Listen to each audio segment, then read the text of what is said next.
How to become financially independent. Here's number one. First of all, you got to have the right philosophy. Now, let me give you a couple of philosophies to consider. Here's the first one. It's called the philosophy of the poor.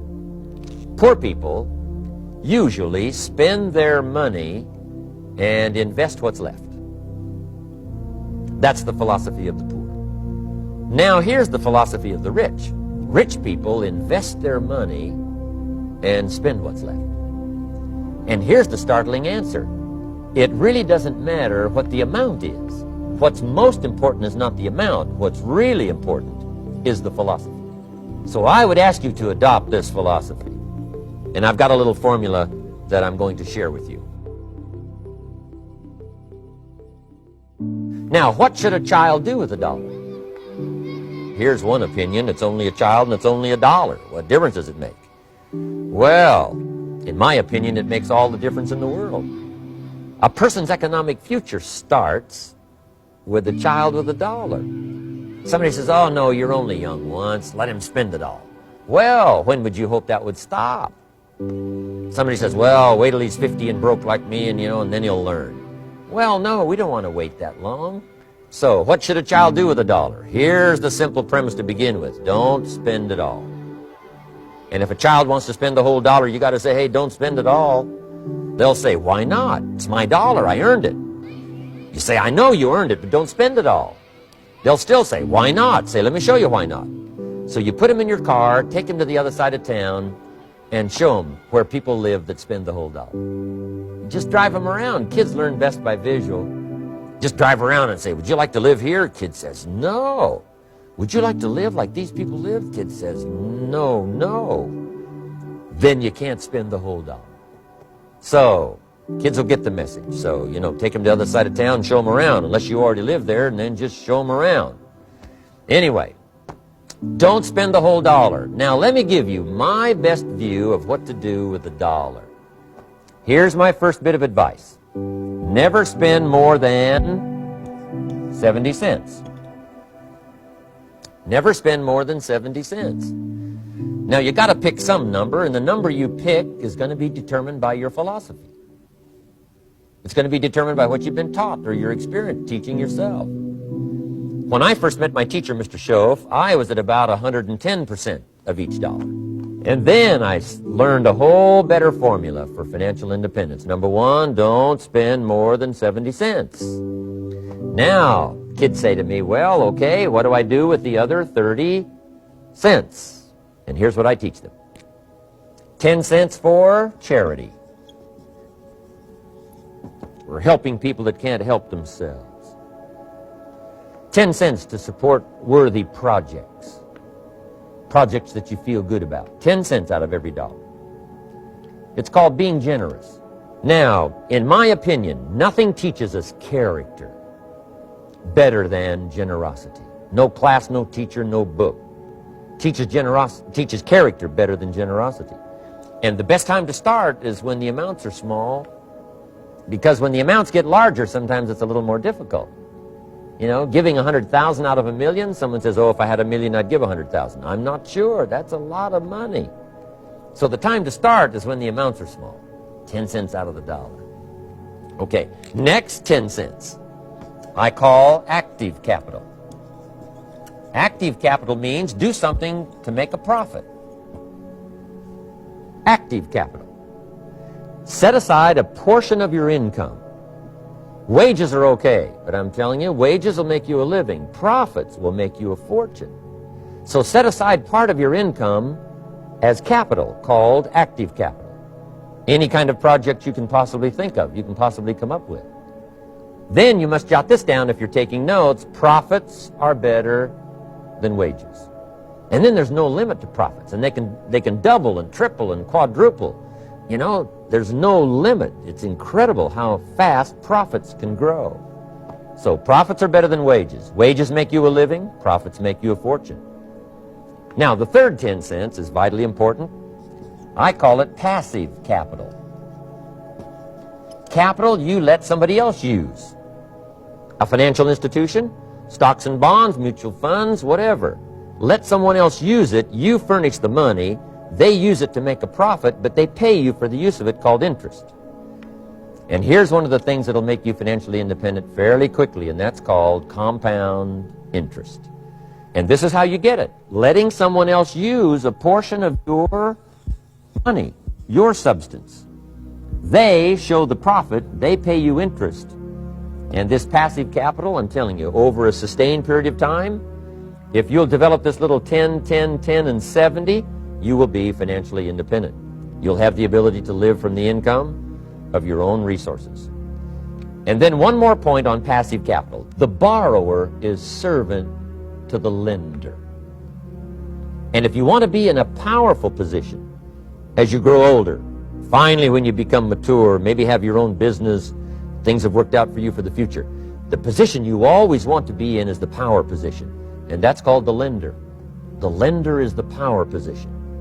So if kids learn early enough, and then you ask them what they'd like to be when they grow up, I'm telling you, once they understand, they'll say, well, one of the things I want to be is one of those lenders. That's the power position, not the spender. No, you'll be pitied the rest of your life if you just become a spender. You got to become a lender. Can't we teach our children how to take $1, search the neighborhood, find a broken wagon, pay $1 for it, bring it home, clean it up, sand it until it's clean, paint it red till it shines, straighten out the wheels till they're true, take it back to the neighborhood, sell it for $5? Anybody can do that. Finding something, touching it, making it better, making a profit. Now, does the child deserve $4 profit? And the answer is yes. Society now has a mended wagon. Capital in the hands of the kids, capital in the hands of the people. Enterprises that make a profit, enterprises that grow. It's the hope of our future. So that little simple formula, I hope, will help you. Now, one more key on financial independence, and that is attitude. Attitude. Here's number one. I used to say, I hate to pay my bills. My teacher straightened me out on that. He said, let's see, Mr. Rohn, what you hate to do is pay $100 on an account and reduce your liabilities and increase your assets. I said, well, no, not if you look at it that way. He said, well, it all depends on how you look at it. So wouldn't you love to pay your bills, reduce your liabilities, increase your assets? You got to have that kind of attitude.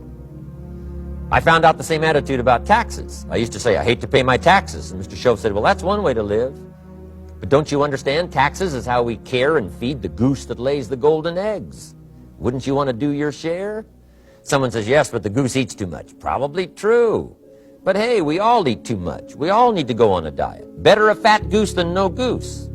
So I finally became a happy taxpayer. Now, I think taxes are too high, so I'm working to get taxes lowered for our economic future. But then whatever they turn out to be, I gladly pay, do my part, because that's what makes the whole system run, each of us doing our part. Now, I want these three subjects to be valuable for you. I want them to have meaning for you. I want you someday to be financially independent. I want you to have the personal development so that you feel good about yourself. If I had a chance to meet you someday, I'd like to have you show me the list of goals that you got started and say, Mr. Rohn, here's some I've already checked off. Here's the books I'm reading. Here's what's happened. I'm developing the skills. I'm better this year than I was last year. I've got more self-confidence. My skills are developing. That's what I want for you, and that's why I took the time to come and share in this video message with you. I do seminars all around the world, but this is one way that I can reach out and touch you in case you can't come to my seminars, wherever I am. Maybe this video will reach you somewhere, and it'll have an impact on your life. And what I'd like to do is later hear about it, a letter, phone call, or to have a chance to meet you in person. And now I'd like to leave you with these 4 questions, called questions to ponder. These questions were valuable for me, and I want to make them valuable for you. Here's the first one, why? We all ask why we should work this hard, why take that many classes, why go to school that many years, why take the notes, why read the books, why work that hard, why put yourself through the push-ups and the disciplines, why? Good question, why? Best answer to why, I think, is the second question. Why not? Why not see how many books you can read, how many classes you can take, how many skills you can develop? Why not see how valuable you can become to the marketplace and to your friends and to your family? Why not see what you can make of yourself? Why not see how far you can go, how much you can see, how much you can earn, how much you can share? Why not? That's the heritage all of us have, now that we've been given this extraordinary opportunity. Now, my third question I'd love to ask you in person. But since I can't do it in person, I want to ask it of all of you. But I want you to take it personally. And my third question is, why not you?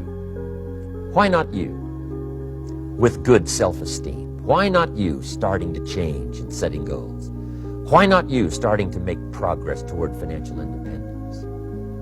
If I can do it, you can do it. I wished I had a lot more testimonials here today besides mine. A whole steady stream that would come by and tell you their story. Someone who started with nothing, finally run a big enterprise. A mother who was on welfare, now she owns her own business. In addition to my story, I wish I had a lot more. And if all of them told their story, guess how they would probably wind up their story? They'd probably say, just like me, why not you? If we can read, you can read. If we can change, you can change. If we can figure it out, you can figure it out. If we can turn it around, you can turn it around. There isn't anything you can't accomplish. That's what those testimonials would say. And so I want to say it to you personally. Why not you? You've got the brains, you've got the stamina, you've got the vitality, you've got the interest, you've got your life ahead of you, you've got the future. You can do it. If anybody can do it, you can do it. If one of us can do it, hey, we all can do it. And now here's my last question. Why not now? This is a good time as the 20th century starts to wind down, a few more years as we get ready for century 21. What a good time to set your goals, work on yourself, work on your skills. What a good time to get it together. What a good time to start this process. Personal development, growing, changing, developing, having a good plan for your money and for your life and for your future. Why not now? And I hope I have a chance to see you one of these days and share with you the experience, the reaction, response you might have had from my message today. And until I get a chance to see you on this side of the world or the other side of the world, in some school or some seminar, I want all that I have gotten to be yours and much, much more. God bless. Goodbye.